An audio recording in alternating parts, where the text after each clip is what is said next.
It's lovely to see you all here today, this afternoon. We're listening today for a webinar talking about maximising superannuation. Now, as many of you know, we have been doing a series of introductions to various pillars that we have when we're looking at the advice process for clients when they go through the journey with us. We very much want to focus on each of these individual areas or pillars.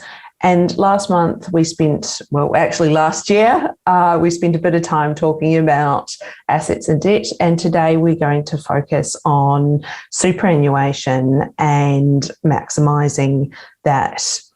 We will then cover off on insurance and other parts as the year progresses. For those of you who don't know me, my name is Nicola Beswick. I am a senior advisor here at FMD, and I'm joined with my colleague Jason, who's also another senior advisor here. Today we're going to discuss superannuation and how this can really help with your health, wealth and happiness, and really touch on some of the trends that we've seen not only in the past, but then also some of the key things for the future. I know that we've been talking a little bit about COVID and these pillars. Very much we'll touch on that, but there's not really a lot particularly that's happened. So a little bit of housekeeping before we get started. Today's session is being recorded, and an email to all attendees will be sent afterwards, so you can watch and review this again in your own time. You can also share it with people that you think may be interested in this topic. We will answer questions at the end of the presentation. You may be able to see a little Q&A box down the bottom of your screen, so please type your questions in and Jason and I will look at them and address them when we get to the end. If you do have any technical difficulties, please just refresh your browser and note that we will send a survey at the end for your feedback. Also, this isn't going to be anonymous, so we will be able to assist you if you have any particular questions. However, one of the key things when we talk to anyone about these things is very much disclaimers, and everyone's situation is very unique. So if you do have any specific questions about your own situation that may relate to this topic today, please get in touch with us. Your advisor or someone here will be more than happy to help you, and we can assist you directly. So today we're going to cover off on really 6 key parts, followed by a brief summary. Really focusing on what is superannuation, how to maximise it, when can you access it, but then also other key considerations when we're looking at super. A lot of people also ask the question around how much they need to have when they retire, and also what they can do to maximise super at every kind of life stage. So now I'm going to hand over to my colleague Jason, who's going to talk to us a little bit about what superannuation is. Thanks, Nicola. So the first thing that I want to go through is, so most people when they think of superannuation, or the misconception about superannuation, is that it's a particular type of investment, which isn't the case. So superannuation is actually just a tax structure that you can invest in many different forms. So think of it like you can invest in your personal name, where depending on how much you're earning, you could be paying tax at up to 47%. You could invest in a family trust, so that's got some tax benefits too, and being able to distribute to beneficiaries at a lower tax rate. And superannuation is a tax structure where you can essentially invest and earnings are taxed at up to 15% whilst you're working, and then down the track, once you retire, it's all tax-free. So that's a key thing that I wanted to just cover off on as a starting point, is think of super as a tax structure, and how you ultimately invest in super is you've got a lot of flexibility around that depending on which options you go with. The next thing I want to cover off on is the types of super funds that are available. Okay, so there's many types of super funds, and which one's suitable for you ultimately depends on guess, how much control and involvement you like to have. So at one end of the spectrum is an industry super fund. So they're relatively low touch and cost effective. And at the other end is, I guess, the more extreme, a self-managed super fund, which you've got complete control and you can invest in things like residential property, commercial property, unlisted shares and those type of things. However, they generally are more expensive given the accounting costs associated with running a fund. In between those two extremes, you have things like retail funds. They offer more flexibility and control than an industry fund, but not quite as much as a self-managed super fund. So depending on your situation and what you're looking for, will really dictate what type of fund is appropriate for you. And by all means, feel free to reach out if you do have any questions around which fund's right for you, and we can talk through the pros and cons of each of those. The slide here just touches on the current landscape of where, I guess, the money's sitting across all those different type of funds. So there's a pretty even spread between industry funds, public sector funds, which are like government funds, retail funds, and also self-managed super funds. It's just worth noting with self-managed super funds that it essentially was running pretty, the growth of those funds was running pretty high, and then it slowed down essentially the last 2 to 3 years before COVID. But then once from 30 June 2020 to 2020 onwards, it started to pick up again, where there's been a bit of growth coming through. I'll now hand over to Nicola, who will run through how to best maximise superannuation. Maximising superannuation is really one of the key things that we all want to try and achieve, particularly because we know superannuation ends up being one of our largest assets in retirement, and that's what we want to try and do, particularly as we enter into retirement, or we're in retirement, or also just starting out on our journey, particularly at our working lives. When I think about maximising superannuation, there are really two different types of things that can be done in order to manage this and manage the growth of your account balance.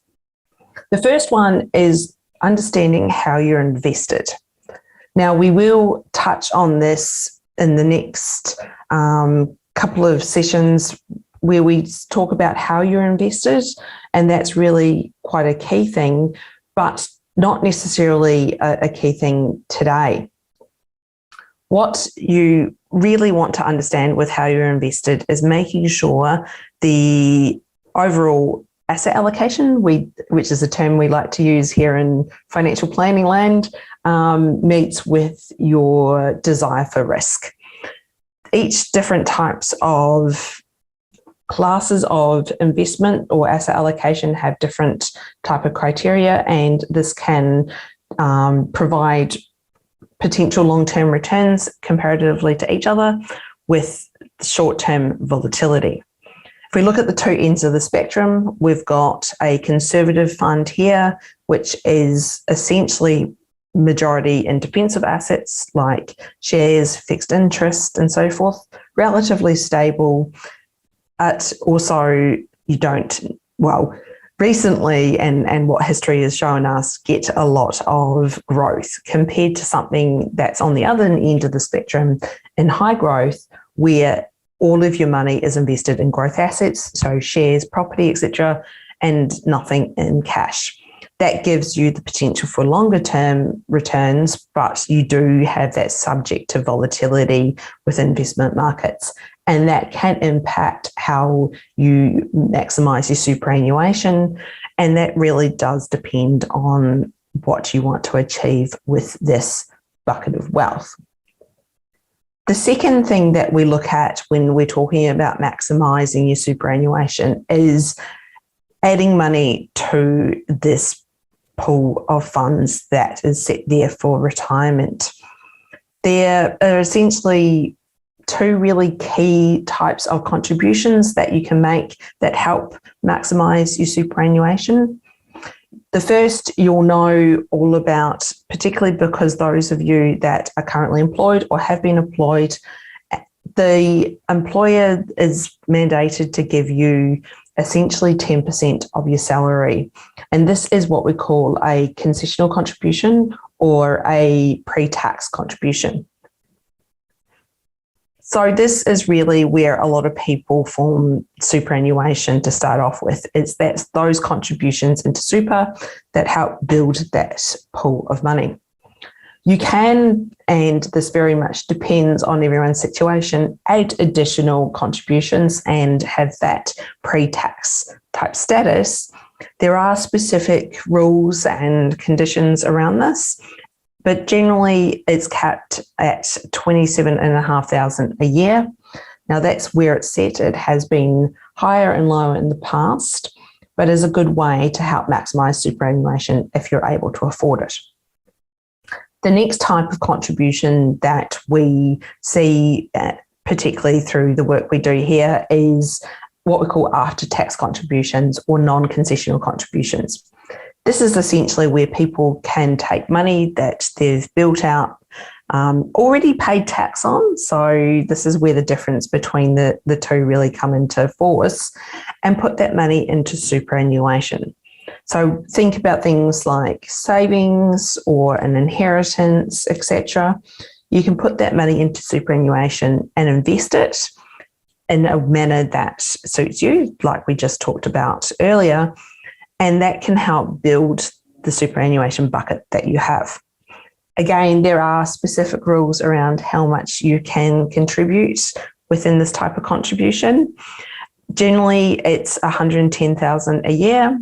And people, depending on their situation, and we love to make things complicated, you can bring forward 3 financial years, so $330,000. But that does mean you can't put in money for the next 3 years, essentially. So that's a good way of looking at it. There are a few pros and cons with these additional contributions. Like anything in life, it's there's always something to look at and weigh out what works. So very much putting money into superannuation can help build your retirement savings.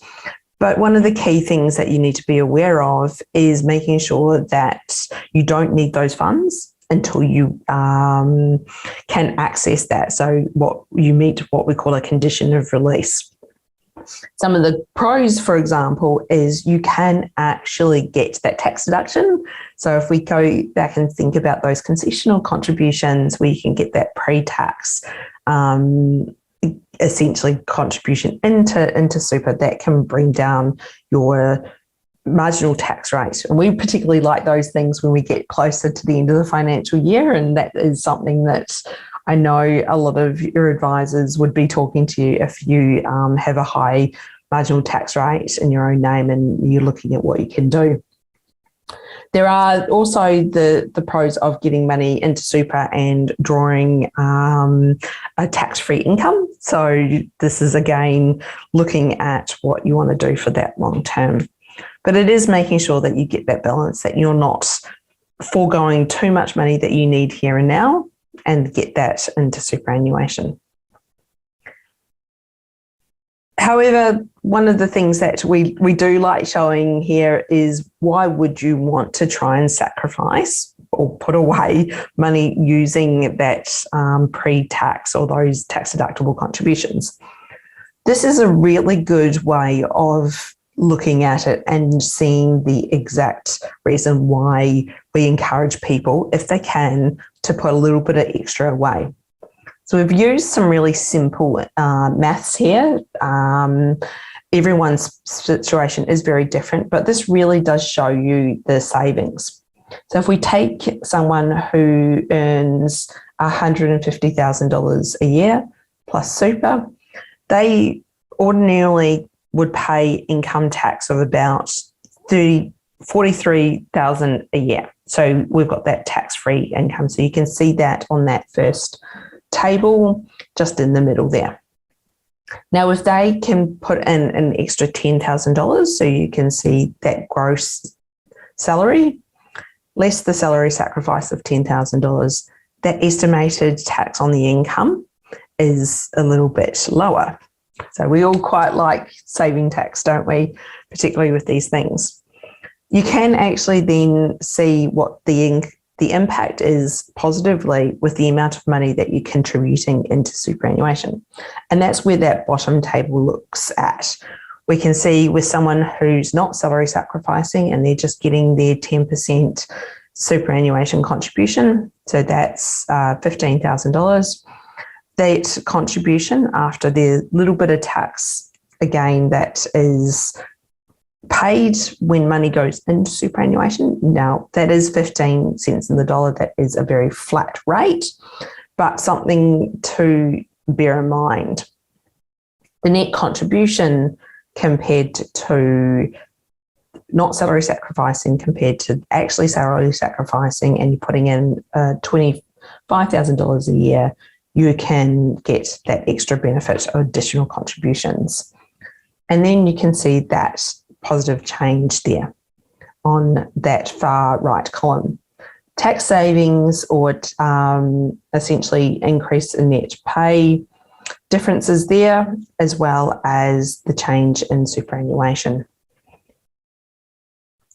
But one of the other things that we also like looking at is what are the other things, and this is where I really like my job, as these little things that not a lot of people necessarily know, but can really make a huge difference to someone's situation. Things like you can put money into superannuation as a tax-deductible contribution, so that concessional contribution. You can, depending on certain rules and conditions, split that across to a spouse. You can, depending on your spouse, put what we call a spouse contribution in and get up to $540 a year savings. Now, there are key rules around these things, so it's really important that you talk to someone prior to doing this. But if you think about, particularly at the moment, there may be a large range of people out there selling investment properties and having a large capital gain being triggered. There are other things that may be potentially you're able to use to ensure that we can bring down the amount of tax. So I haven't got a lot of detail on this because they're very specific, but they are also very important strategies to take into account and make sure you're utilising and speaking to someone during your time. So essentially, there may be things to do, and you can always just talk to your advisor to ensure that you're managing these. But when you've built up your superannuation, it's about how do you access that? And this is what Jason's going to talk about next. Thanks, Nicola. So the next slide, which I'll just put up there, is so once you've built up, I guess, that bucket of your superannuation, so you can see in that infographic there, you've got super contributions, which Nicola just touched on, so that can be your pre and post-tax contributions. The other thing along the way is your balance or your investments are generating a return, so that's helping increase your balance over time. So you got your contributions coming in, your investment returns, building up your balance, and then you get to, let's call it retirement as a starting point. How do you then access your superannuation? So there's a couple of ways. One, you can make lump sum withdrawal. So if you needed $100,000 to clear some debt or something like that, you can do it. But the more common way that we find and what works well for clients is you start what we call an income stream. And it's like essentially a tap where you're getting whether it's a fortnightly, monthly, quarterly, half-yearly payment that comes through and helps support your living costs. So there are some minimums that you need to draw down. The government forces you to take a certain amount of income from that. They've been quite generous though in the last couple of years and halve that requirement. But that starts at usually around the 4% and go up to about 8 or 9% depending on how long your pension runs for. An example of, I guess, some of the benefits of starting an income stream once you do get to retirement is if we use Mary as an example. So Mary's 60, she has $1 million in a super fund, which is in the accumulation phase. So basically the stage prior to retiring. If we assume that Mary's super is earning about 6% per annum, and then she retires and commences an income stream with her benefits, the earnings on that $1 million go from being in the accumulation phase, which is the purple box there, being taxed at 15%. So call it about 9%, $9,000 per annum of tax on those earnings, compared to the pension phase, which is in the green box there, where earnings are tax-free, so essentially not paying any tax. So clearly that's quite a significant tax saving of $9,000 for Mary. And that's why it's really important to get advice along the way especially as you're approaching retirement, but ideally before then, to start to understand how you can plan for that and make the most of the tax benefits of superannuation and the income streams available. The other key one is, understanding when you can access your superannuation. So the green little arrow there shows that essentially whilst you're under 60, and it has been earlier at some stage, it's been as early as 55, but it's transitioned up to 60. But the only way that you could access your superannuation was due to incapacity or severe financial hardship. Or more recently with COVID, there was that little quirk where you get up to 10,000 for a couple of financial years, which don't know whether that was a good thing with what people were spending that money on, but there was a little loophole there for a while. But generally, yeah, it's incapacity or severe financial hardship up to 60. Then there's this period from 60 to 65, which there's a few conditions in here, but essentially, if you cease employment with your existing employer after 60, and you can go on to find another role, there's no issues there, but that is a condition where you can access your superannuation. Okay, so that's an important one that not a lot of people are familiar with. And the other one is starting what they call a transition to retirement pension.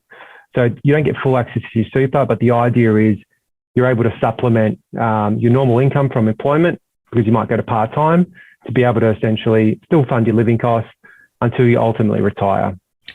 And on that point, Jason, this is always my favourite thing whenever clients come in and say, I've stopped work, and they're in that between age 60 and 65, where you get all excited and say, this is great, we can start an account-based pension and convert your money into superannuation into an account-based pension. So it's a very important thing to note if you do consider changing work to come and talk to someone. Exactly right, because it's not necessarily that you might need the income. There's some serious tax benefits that you could be saving by starting that pension there. So definitely always an opportunity. If you are over 60 and you're changing roles or changing employers, I should say, speak to your advisor or get in touch with the advisor if you don't have one, to have a chat about the opportunities. I've got a really good joke around that. I have a client who every meeting we would have, the first question would be, have you changed roles? Because we went for a 3-year period where he would consistently change employers. So it was a very good running joke for a while. So don't be afraid of telling people that you've done that. Exactly, good opportunities that can come up there. So, and then the final one, which is the purple arrow, is essentially once you hit 65, regardless of whether you're working or not, you've got full access to your superannuation. So that could be in lump sum withdrawals or starting an account-based pension or income stream with those funds. So that's the one that we find for a lot of our clients that might be working longer. That is when they can access their super and actually start to supplement their income, but also start working on those tax benefits of having it in the pension phase. Some other considerations that's worth understanding at a high level, I'll run through now. So in regards to your superannuation, there's a bit of a confusion around where it sits in place of your overall, call it financial legacy or estate plan.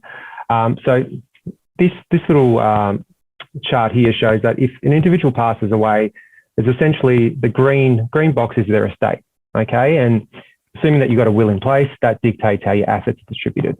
So in your estate, you'll generally have things like cash accounts, could be property, could be shares, could be any other type of assets that's in your name.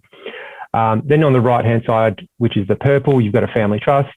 So that sort of sits alone as its own entity, and the trustee is really important there to dictate who takes over the management of that trust and the assets in there. Superannuation, which is in the middle, sits outside of both of those. It's its own sort of entity in that sense, similar to what I touched on earlier about its own tax entity. And the way that works is you can put in place a death benefit nomination on your superannuation account, and that covers your super benefits, but also if there's life insurance in that super account around how you want those funds to be distributed in the event of death. And this is an important one because I guess a lot of people, when they're looking at their will, just think automatically that covers super. But if they've got a different nomination in place or they want their assets split a certain way, and super's got a different nomination, well, then that's not getting captured in the will. So it's really important to speak to your estate planning solicitor in this section to make sure that you're doing all the right planning, you've got the right nominations in place so that if something was to happen to you, your assets are distributed as your wishes. And another important one is if you want to set up a testamentary trust, and that could be for your children or your partner or anyone that you want assets to flow to. If you want your super to go into that, you've got to make sure that you nominate your estate as the beneficiary of your super fund. Otherwise, it's bypassing that and undoing all the good work that you've put in place. So the key message here is make sure you speak to your estate planning solicitor or get in touch with one if you don't have one to really work through this complexity of this situation. The other key one is making sure that you've got a valid nomination in place on your super. So the more common ones that we see is a spouse, and that can include a de facto, okay? That's a valid nomination, which is good. Your children, so that can be at any age. It doesn't have to be under 18. That's a valid nomination. Then there's people with whom you've had an interdependency relationship. So that's generally when two people have a close personal relationship so they can live together and or one of them to provide support, financial or domestic support for the other one. So that's a valid nomination. Your estate, which I just touched on, you can nominate and then it's distributed in accordance with your will, which we find is becoming more common. So it's captured as part of the overall estate planning. And the last one is people who depend on you financially. But it is important, especially for our, our younger clients out there, that I guess the easy thing to do, well, most super funds will let you just nominate whoever you want without any, checks being done. But if you nominate, let's say, for example, parents or a sibling that aren't financially dependent on you, it's technically not a valid nomination. So it's like you've got no nomination in place. So it's worthwhile just being aware of that one. If you do want to go to your parents or your siblings in that case, it's nominating your estate and making sure that you've got a will in place. In terms of the types of nominations that you can make in super from an estate planning perspective, the most simple one is a non-binding nomination. It's pretty common. That's the one where you just go online, you type in whoever you want to be the beneficiary, hit OK, it submits and it says that's your beneficiary. The challenge with that one though is that the trustee being the super fund actually has discretion around whether they think that's the right way to distribute your super in the event of death. Look, if your situation is relatively simple, that might not be an issue, but our preference is, I guess the green box there for super accounts is a binding nomination where the trustee has no discretion around where it can be paid. As long as it's a valid nomination, they've got to follow your wishes. The purple box, which is reversionary nominations, that's more relevant for once you essentially retire and start a pension. And that allows you to have your pension account simply revert to generally a spouse or a financially dependent child, if that's the case, to make sure it's nice and smooth and the pension payments continue on for them. So there's a few different types of nominations and there's complexities in each of those. I've just gone through it at a high level, but it's worth speaking to an advisor around this or your estate planning solicitor to get a bit more information.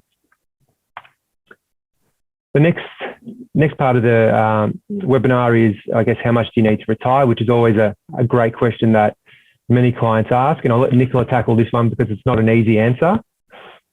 Thanks, Jason.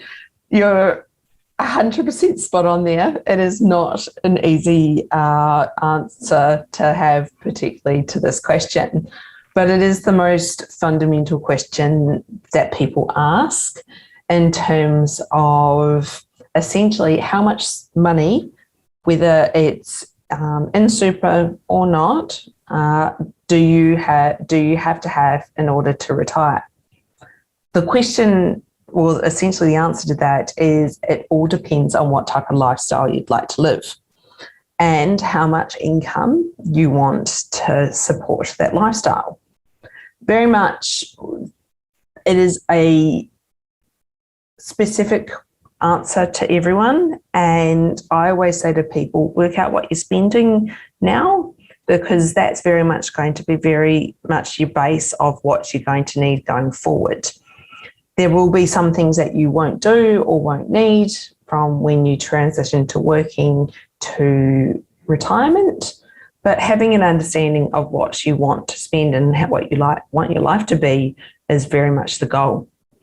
Now, to give us some guidance, because when we have some guidance, it does make answering that question very a little bit easier. And so there's been a range of studies out there by a number of organisations that look at this particular question.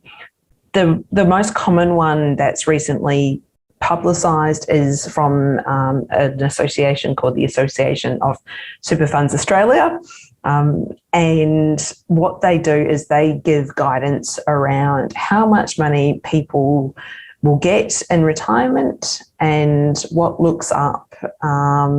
that looks like from an account balance or asset pool. So if we look at this slide here, we've got a very kind of basic assumption for both a couple and a single person. Now, what we've got here from the study is they've looked at 3 different types of income levels. So the first level we've got there is if someone's purely reliant on Centrelink, so looking at getting the full age pension, you can see that they've only got some income, which has come essentially from the government, and that's the amount that they will get essentially at this point in time.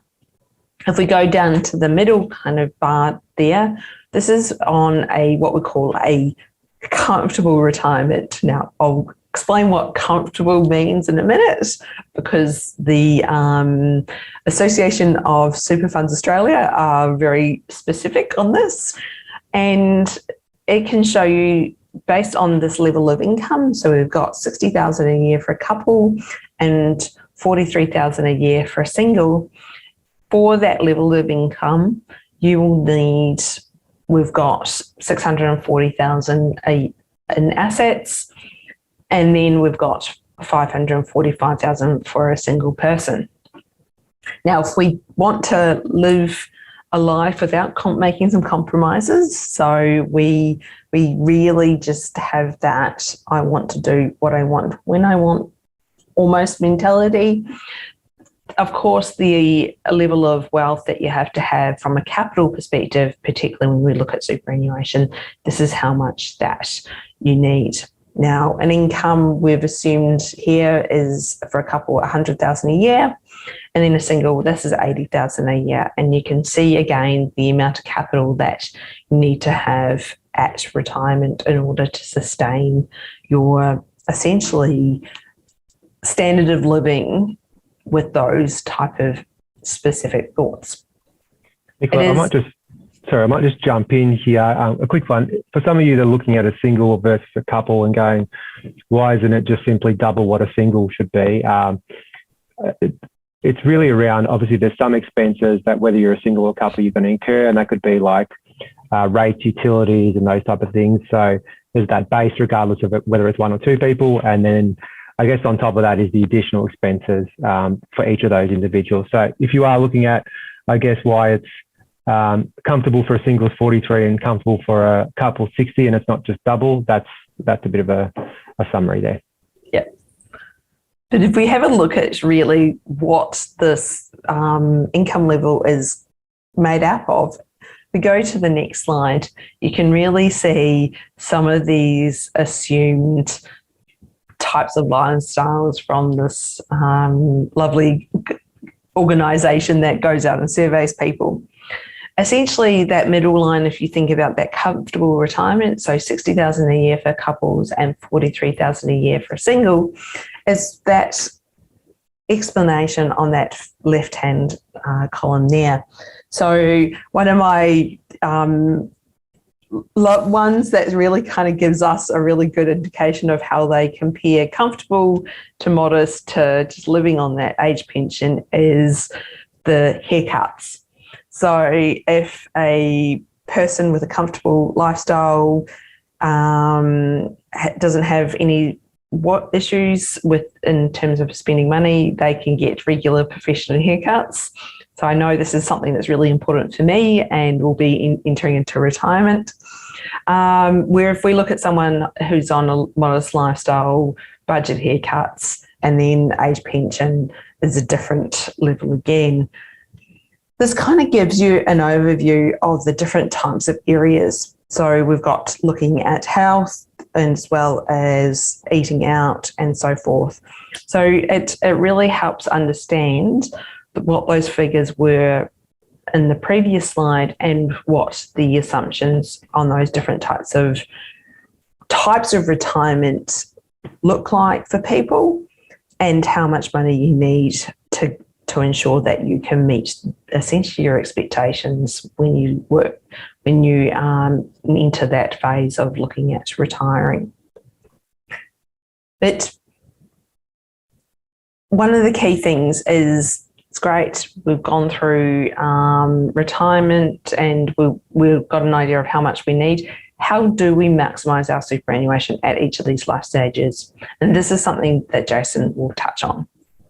Thanks, Nicola. And look, Nicola's already touched on the two key ones being choosing the right investment options and making contributions along the way. But we're just going to dig a little bit deeper around each of those life stages here. So I guess the first life stage is starting out. So the simple things that you can look at doing is just engaging with your super, so knowing where it is, consolidating accounts if you've got multiple accounts. I'm pleased that that's becoming less common for, I guess, that life stage, given the government's put in place some good things there around stapling super accounts and so forth. But I know if you go back 5-10 years ago, lots of clients had multiple accounts floating around. So consolidate your super, choose the right one for you and stay with that one, assuming that that's the right for you. And then the other one is considering your risk appetite, which Nicola touched on. So if you're in your 20s or early 30s, you've got a pretty long time frame before you can access your super. That could be 30 to 40 years. You can afford to be more aggressive and ride the bumps along the way. Take that risk because you're going to be rewarded in the long term. Okay. Then we've got the family years, the next life stage. So look, that's a challenging time in general. You've generally got things like school fees that are popping up. You've got debt. So it's really staying on top of your super while prioritizing debt management. So making sure that you can make those repayments. And then if you are out of the workforce, so that could be due to maternity leave or other reasons, one of the contribution methods that Nicola touched on before, super splitting. So that could be transferring some of those contributions to the partner that isn't working during that period and just helping even out those balances. Then there's the consolidating life stage. So this is really where you're looking at increasing contributions as debt and expenses reduce. So you've got a bit more surplus income to take advantage of those tax breaks that you get for making those pre-tax contributions. And that could also be an opportunity where you're looking at a self-managed super fund. So you want to have more control around the investments that you're looking at. It could be you want to do some shares yourself. Could be an investment property that you're looking at, residential or commercial, or simply you just want to have more access to make those decisions than relying on, let's call it an industry fund, to make that on your behalf.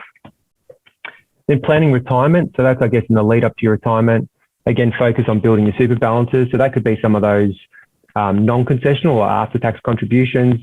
We find that's a stage where there could be money flowing through from, could be a redundancy, it could be an inheritance, it could be a sale of an asset, and then looking at really pumping that money into superannuation because it's so tax effective once you do get to retirement.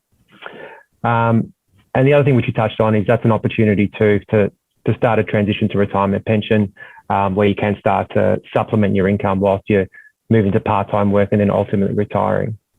Years beyond work there's a nice little image there of playing golf. I'd love to get to that stage. But that's when, look, there's lots of professional advice that can help you. One, as Nicola touched on, understand, are you on track to be able to retire, and what type of retirement is that going to look like? Is it 50,000 a year? Is it 100,000 a year? And is it realistic? Looking for settling opportunities. So that could be age pension being the most common one, but concession cards can be quite a valuable one too.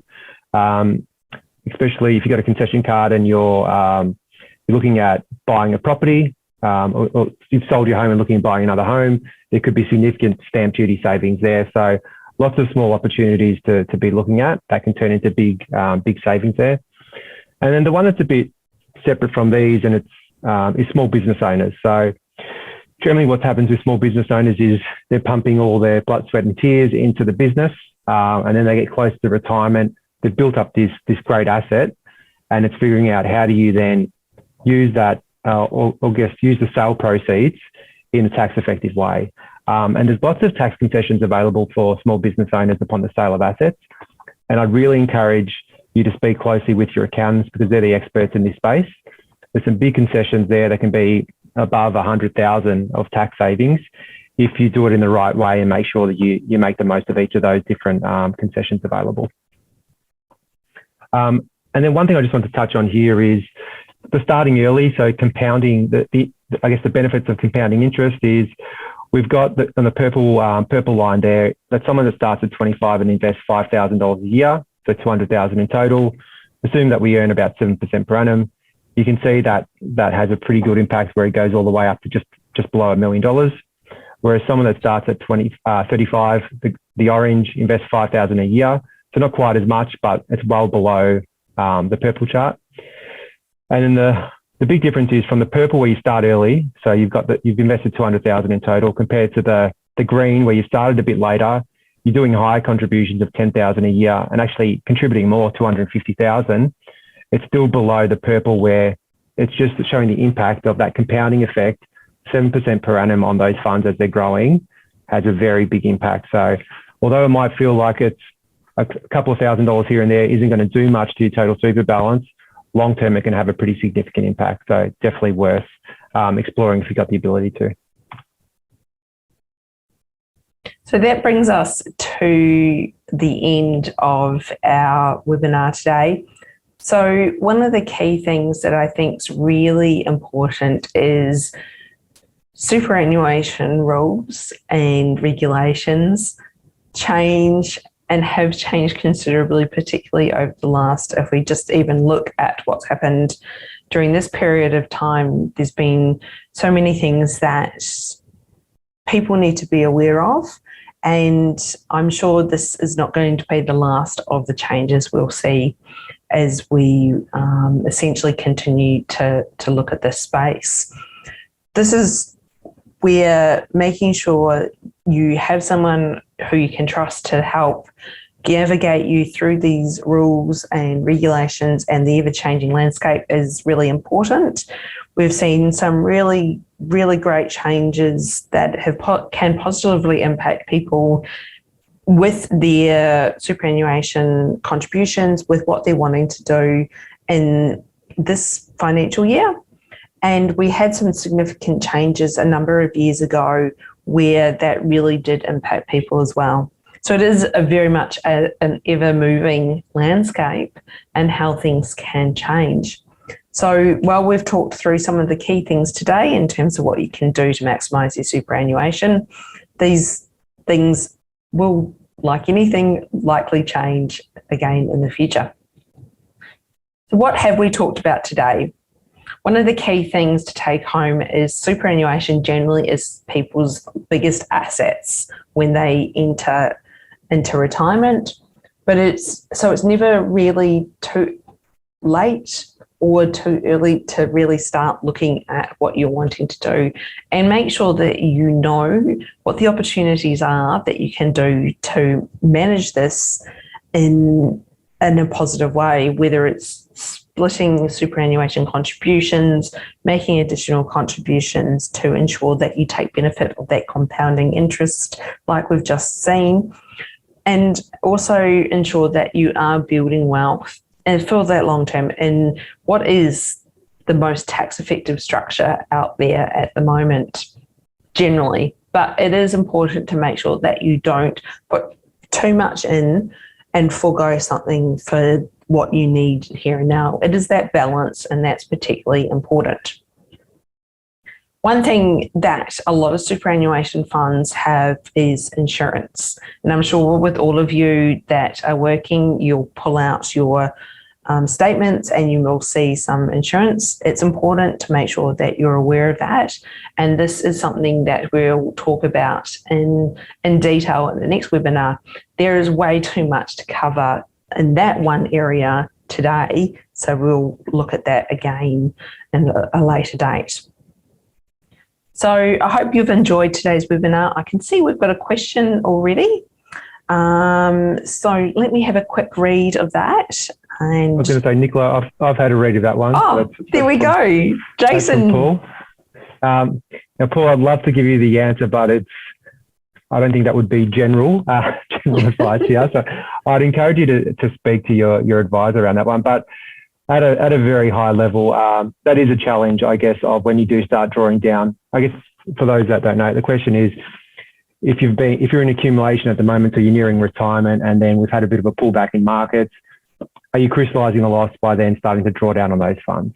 Okay, so there's a few different ways of tackling this. Some people have buckets set aside, so some cash set aside. So when we do have this volatility in the market, you're using the cash bucket to fund your income payments. So you're not actually selling assets. So that's one strategy there.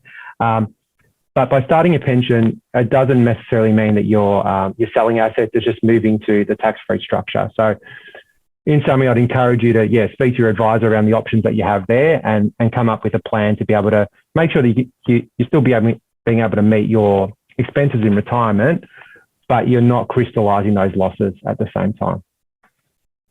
I'm not sure if you got anything else to add there, Nicola, but It's a really great question, Paul, but one that's very specific. So we've had another question. Yes, Dean. So I'll just read quickly. I'd like to speak. Okay, can see through to retirement. Yeah, you're more than welcome to make contact, or we can send out a note to you, Dean, and get someone to get in touch with you. Just in the interest of time, Nicola, I think we'll have to wrap that up. But I encourage anyone that does have a question, if you've got an FMD advisor, get in touch. If you don't, feel free to call through the office and ask for Nicola or myself, and either one of us will help, or we can put you in touch with another advisor that will be able to assist you with any queries that you have. Okay. Thank you all, and have a lovely afternoon.